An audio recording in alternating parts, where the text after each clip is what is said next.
Today, all over the world, 50,000 people will be baptized. That would be like adding the entire population of New York City to the body of believers every 6 months.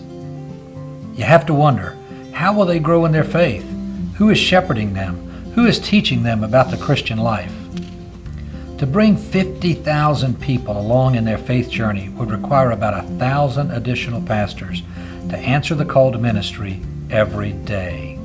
When I look around the world and I see places especially where churches are just being started or churches are early on in their growth, the need for equipping pastors with the Word, with good, gospel-centered, God-glorifying resources that help them dive into the Word and help them lead the church to health. This is a massive need. Now, your pastor probably attended seminary and has a library full of materials and resources. They might even have a staff to help them with administration, music, youth, missions, even sermon preparation. These pastors are able to spend as much as 15 to 30 hours a week preparing their weekly Sunday message. But pastors with libraries, staffs, and seminary degrees are not as common as you might think. Most pastors around the world begin their ministry with less than 1 hour of Bible training. Not seminary or Bible school, Bible. That means it's likely that you have more training than they do. Many live in remote areas, probably receiving their Bible from a visiting missionary. Many will never go to seminary. We hear story after story of pastors who faithfully try without the proper training and resources. It's not uncommon for native beliefs and old traditions to creep into their theology and their teaching. They end up preaching a gospel that is obscured from the true gospel. The reality of pastors who live in what we would say under-resourced areas of the world, poor areas, rural areas of the world, the realities for them is that they just don't have much training at all.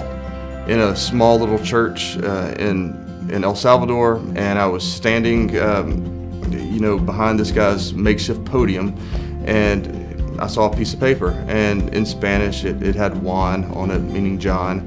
And I asked him, I said, well, so what's this? It's a piece of paper front and back. He said, well, that's my training material. That's my seminary. I said, so like, when did you get it? He goes, a couple of years ago. Where did you get it from? Well, from the city. And I said, so this is all the training material that you have? He said, yeah. I said, so what do you do with it? He goes, I preach from that every Sunday. I said, so for a couple of years, this is what you've preached from every Sunday? He said, yeah. And he didn't say it, yeah, I'm so frustrated because they haven't come to me, but yeah, I'm so happy to have seminary material. In 1992, LMW began publishing the Preacher's Outline and Sermon Bible to equip leaders for gospel-centered ministry worldwide.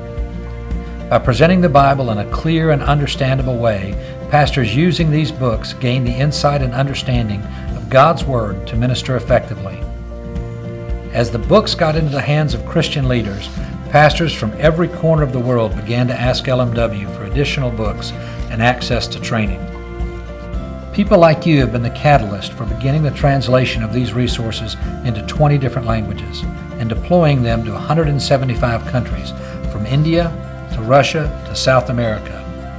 Over 1.5 million pastors and leaders from all over the globe have received and used these resources to preach, teach, and encourage people as they hear the gospel of Jesus Christ. Tim Keller, senior pastor of Redeemer Church in New York City, speaks of the gospel in this way. It advances the common good. It brings mercy to discourse, hope to art, and integrity to workplaces. The gospel seeks the marginalized, protects the vulnerable, and renews lives with grace. The gospel changes everything.